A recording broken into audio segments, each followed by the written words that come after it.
Secondly, the second half was the representation of St. Martin in the kingdom by the 80th session of the United Nations General Assembly.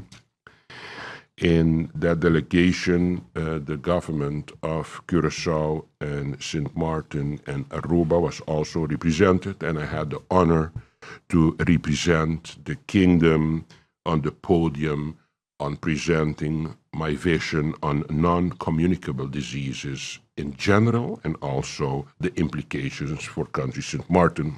As you know, non-communicable diseases are diseases concerning cancer, cardiovascular diseases, and diabetes. So as you know my background, it was my opportunity, of course, to especially discuss the vulnerability of St. Martin and especially the position of women in our society towards the communicable diseases in our community. I met also with the president of Suriname. That is also news that was all over already.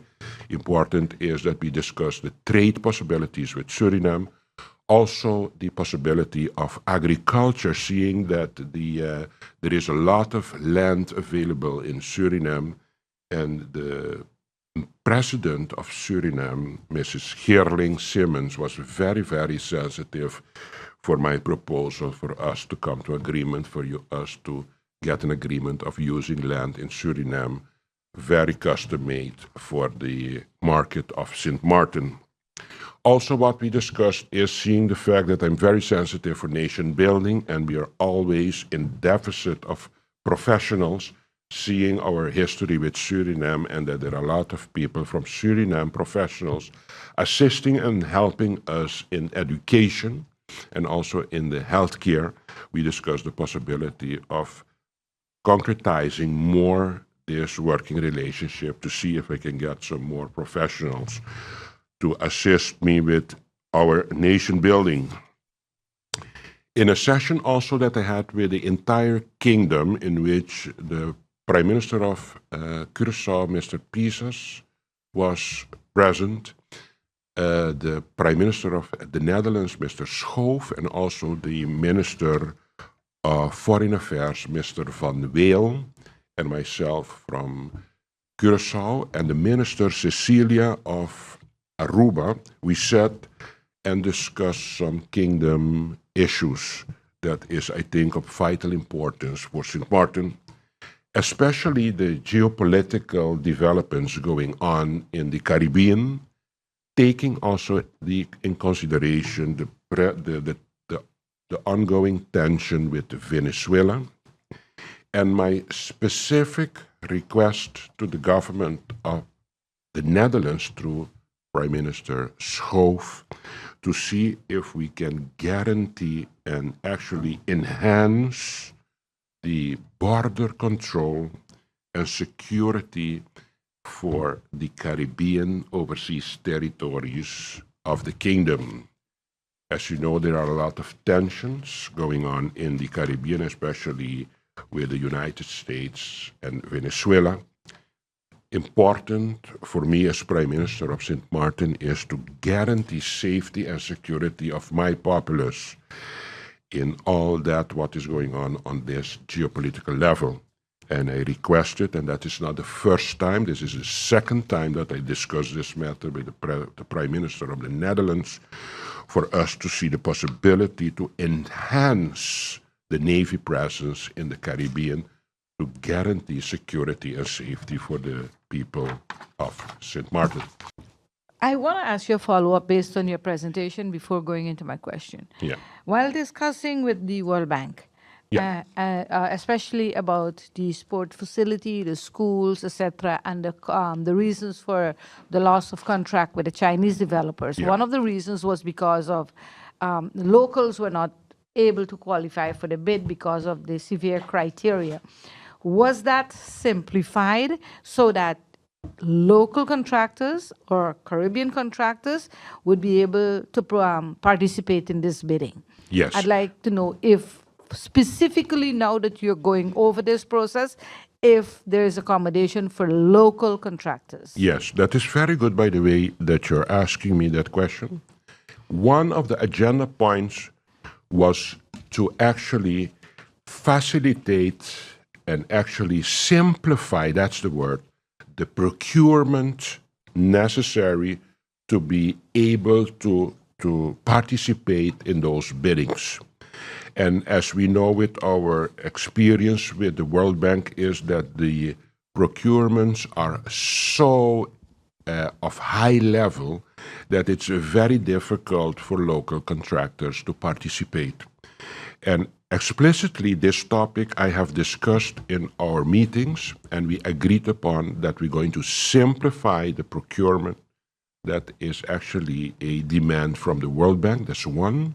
And secondly, that I proposed for us to have a campaign in which we are going to approach also not only local contractors, because it's a lot of projects that I mentioned that still has to be realized, but also to see if we can facilitate, for example, contractors from Curacao and Aruba and also out of the Netherlands, whoever, as long as we can finalize the project that I mentioned, and of course, with the possibility and the option that we are going to give the local contractors also a realistic chance to be part of realizing these projects for St. Martin.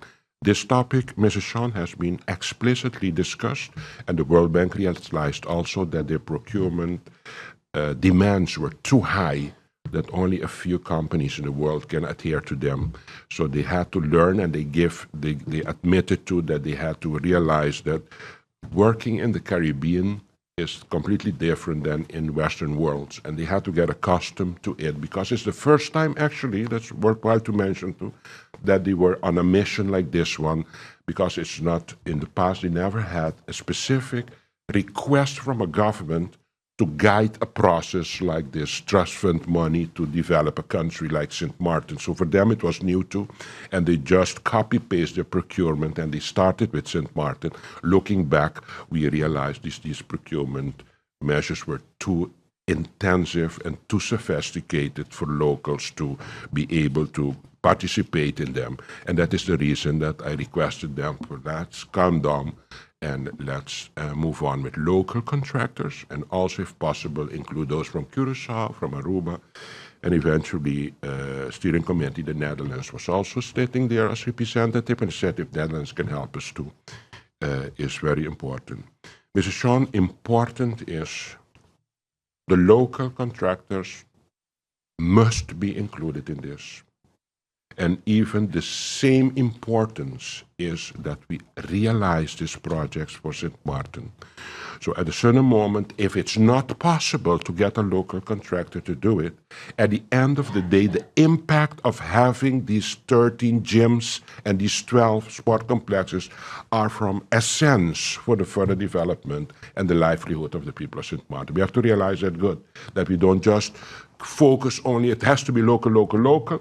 If we have explored that market and it's not possible to get local contractors to do it, that is then the reality, and then we have to go to the second gear and realize it is for the betterment of the country, and then we have to look outside of St. Martin to see if we can get additional contractors to help us realize this project.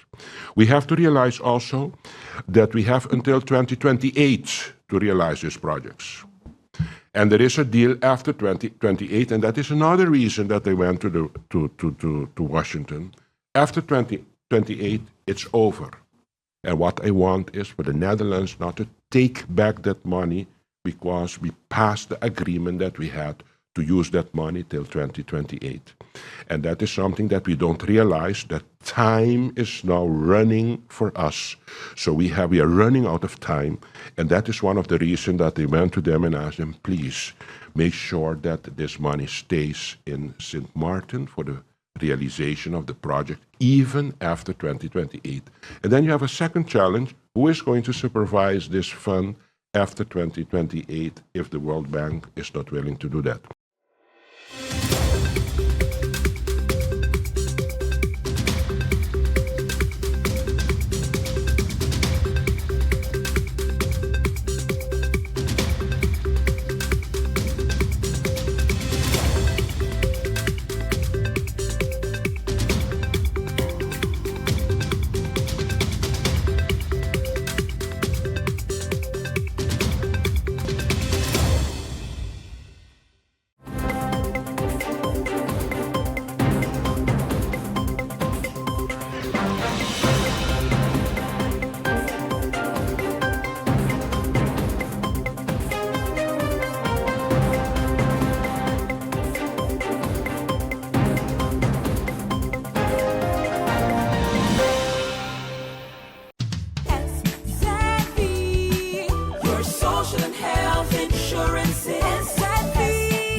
SZV insured? Do you have a valid medical insurance status? SZV is cardless. Request your My SZV account today and enter the virtual office of SZV. Go to szv.sx and sign up now. SZV, yeah, your social health insurances. 24/7 TV programming on www.stmartinmediacenter.com, SXM Daily News, PBS NewsHour, Now You Know, Com programs, documentary, entertainment, sports events, Saturday children's hours, religion programs, and movies. Click on SXM TV broadcast to see your favorite programs.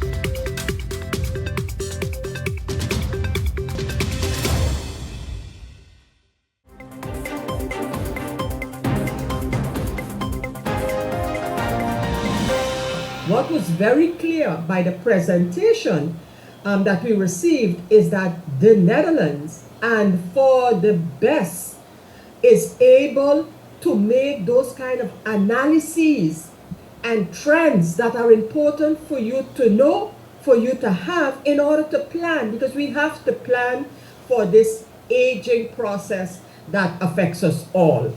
And where this information can be shared in terms of how do we do it, in terms of getting them to assist us in making these trends, then I believe we should make use of that. So again, that has been noted as a concern for all of the countries. And so I think those were like the top issues, and there were many visits in the context of education. Now, you know, I could imagine, because I've heard the critical views in terms of, yeah, but does it make sense to go to an IPCO? Yes, it does, very much so. If we don't try to keep the matters that are important to us on the forefront, nobody's going to keep it for us. And our colleagues, like I remind my colleagues here on St. Martin, faction leaders will be part of the delegation, and especially in these breakout sessions, they have the opportunity to participate, to give their views, etc. So that's the more local part surrounding it. And before the IPCO, we had a tripartite meeting that's between Curacao, Aruba, and St. Martin. And we have, of course, this letter of support that we call it for the best islands because of their visits to the three countries. And at the start of IPCO, we informed our Dutch counterparts of this letter because we needed to tread very carefully in terms of, we can't put ourselves in the shoes of the Dutch government, which is actually the best government and the best, let me call it, best central government, because they also have a local government. And we can put ourselves in the shoes of the members of the first and second chamber, who are the representatives of the best islands. They're the parliament for the best islands. But we did inform them that we believe, based on what the best islands put forward to us, that we can issue a letter of support, a letter of understanding, and wherever possible, whisper our feelings towards our best brothers and sisters in the ears of our Dutch counterparts. So we had our tripartite, that is what was finalized, and then we had the IPCO going on. But what I do want to get to and further on, and that's, you might have seen my statement regarding such, and that is the matter of as I mentioned, the Council of State, and what they have recommended can be done in order to improve the relationship in the kingdom. And they have several points, several concrete points. St. Martin's reaction from the government is not in agreement with all of them, and they have stated why. So that discussion is yet to take place. But lo and behold, it was as we were as we were contemplating on the results of the IPCO amongst ourselves as the St. Martin delegation, that then we learned of a statement by the Dutch government, not a Dutch parliament that we had just met with, or parliaments, no, the Dutch government. And the Dutch government basically wiped off the table about that latest statement by the Dutch government is because on the 23rd of May of this year, the same Dutch government, the state secretary, wrote to the second chamber about this report from the Council of State and saying, I need to talk to the other countries. We're going to come up with a joint position on this report.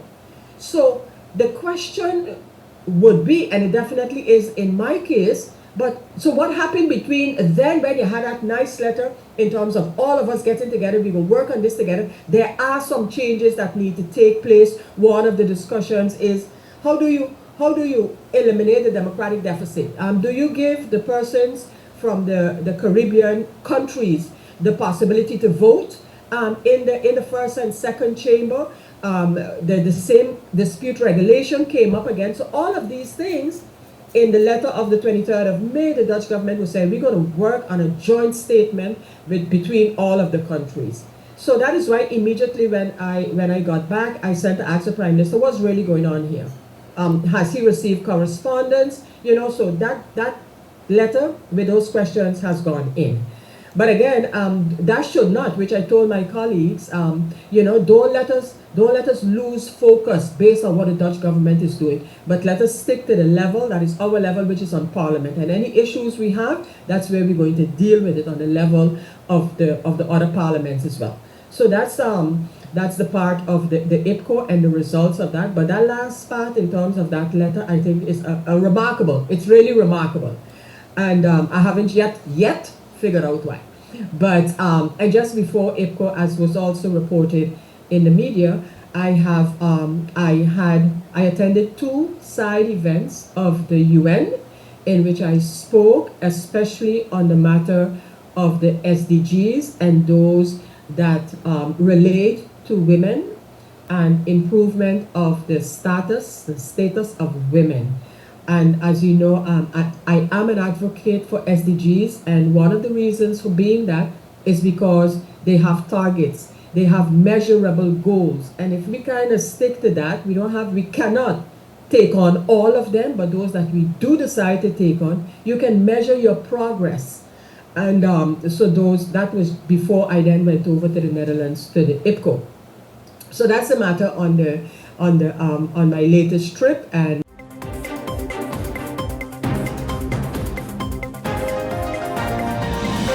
Two countries thousands of miles apart, but the appointment of Ambassador Emrie Omansi signals a heightened push to collaborate on trade and investment. Her appointment today is expected to further strengthen relations between Antigua and Barbuda and Turkey in areas such as diplomacy, trade, and cultural exchange. Business and investment is a major interest from our part as well, because increasingly Turkish business people are very much interested in this region, in doing business, investing in this region. So hopefully in the upcoming months I will have a Turkish business people delegation. Prime Minister Honorable Gaston Brown explains this partnership could be the start of Antigua and Barbuda positioning itself as a regional logistics hub. We are trying to set up our port facility here as a regional logistics port, and we're just about to partner with a global player. Not at liberty to announce the name as yet, on the basis that materializes within a matter of months. Then we can discuss the possibility of your manufacturers and other suppliers establishing Antigua and Barbuda as their hub to service the rest of the Caribbean. The newly accredited Turkish ambassador agrees the proposal presents vast opportunities. I would suggest to the investment agency maybe to set up an online meeting before, so that we explore together the opportunities. Brilliant. But this is a very good proposal on your part, so I will study that and then propose to our business people. Right. Both sides say with the right legal framework and investment partnerships in place, Antigua and Barbuda could soon be the gateway for increased Turkey-Caribbean trade. Shanakisha Francis, ABS News.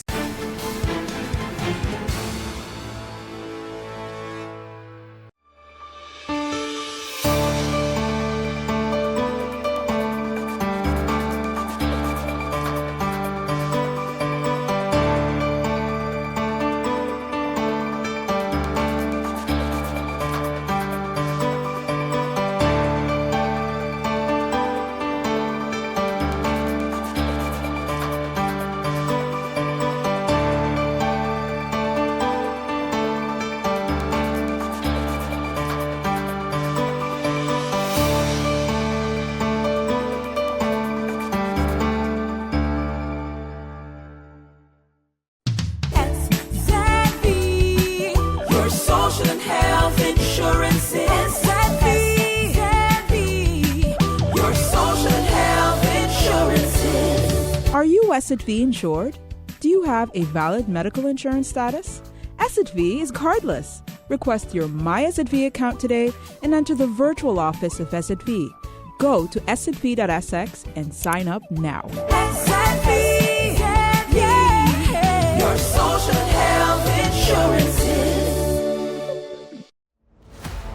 24/7 TV programming on www.stmartinmediacenter.com, SXM Daily News, PBS NewsHour, Now You Know, com programs, documentary, entertainment, sports events, Saturday children's hours, religion programs, and movies. Click on SXM TV broadcast to see your favorite programs.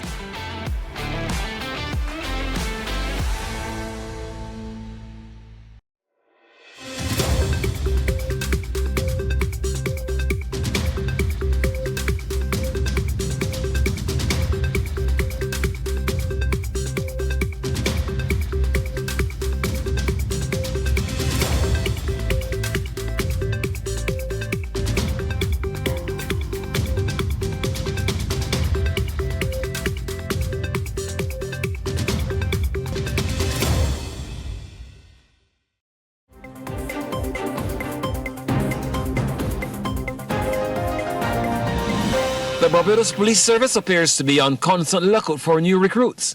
Currently, interviews are being conducted as it looks to fill some of the vacancies by the end of the month. So we have a mammoth task ahead to fill those vacancies. The recruitment process is ongoing. Presently, we're looking at a batch for October. We are pushing very hard. Right now, as we speak, there's persons down in the office who are having final interviews for that recruitment process. And the recruitment process takes between 3 to 6 months sometimes. But because of the high demand, we are trying to reduce it. Station Sergeant Colin Allenby says recruitment has changed to meet the times and technology is now an integral part of the process. We have moved away from what person may think they have to be bronze to be police service, but because of the dynamics of crime nowadays, we are moving more into the technological area, and we need persons with that sort of skills, because the criminals are utilizing that sort of skills, and for us to really solve those problems, we have to get on board with technology. So we are really pushing for persons, young minds, to come and join the Barbados Police Service. As the outreach program continues, 26 special constables will hit the road on Friday. Their main duties will be operating on the beach and tourist areas.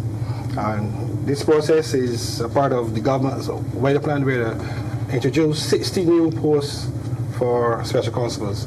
So far we have 28, and we are also looking at the further 32 to complete that process. A number of recruitment drives are already planned. Trevor Thorpe, CBC News.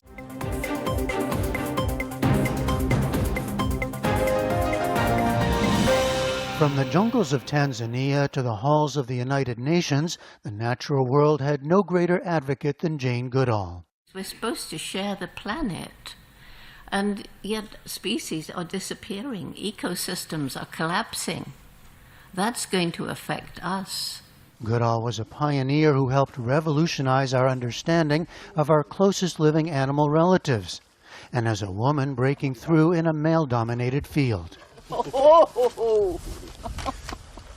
Two people. In 1960, at age 26, she began the longest-running continuous study of wild primates in the world, in what is now known as the Gombe Stream National Park of Tanzania, working with Louis Leakey. She had no formal scientific training, and her methods were unconventional. But among her insights, like humans, chimps made and used tools such as grass stems to feed themselves, a finding that shocked scientific consensus at the time.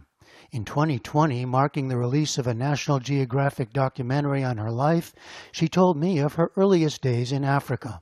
It's absolutely so vivid. And of course, it was a time when the chimpanzees were like part of my family. And the striking thing was how like us they actually are. When I got to Cambridge, because Louis Leakey said I had to get a degree, I was told I'd done everything wrong. I shouldn't have given the chimps names. They should have had numbers. I couldn't talk about personality, mind, or emotion. Those were unique to us, I was told. But I'd been taught by my dog, Rusty, who sits near me. Rusty, he was a very, very special dog. And there's never been another dog quite like him. Look at that. Look at Rusty and look at a young Jane Goodall. Look at us, side by side. But Rusty was a special dog. All dogs are special, really, but he was extra special. And of course animals have personalities, minds, and emotions. And now science has been forced to accept we're not, after all, the only beings with those attributes. Goodall made other discoveries, too. Chimps, for example, engaged in organized warfare, and they had distinct personalities. Her research, first chronicled in National Geographic and in several documentaries, made her a household name. She used that fame to advocate against animal research and became a leading voice against animal trafficking and other abuses. What we do to animals, from their perspective certainly, and probably from ours, is morally wrong and unacceptable. In 1977, she created the Jane Goodall Institute, which soon became one of the world's largest conservation groups, and later worked with young people in Africa and around the world through her Roots and Shoots program. She continued her advocacy until the end, still traveling nearly 300 days a year. Some of us could say bonjour, some of us could say guten Morgen, and so on, but I can say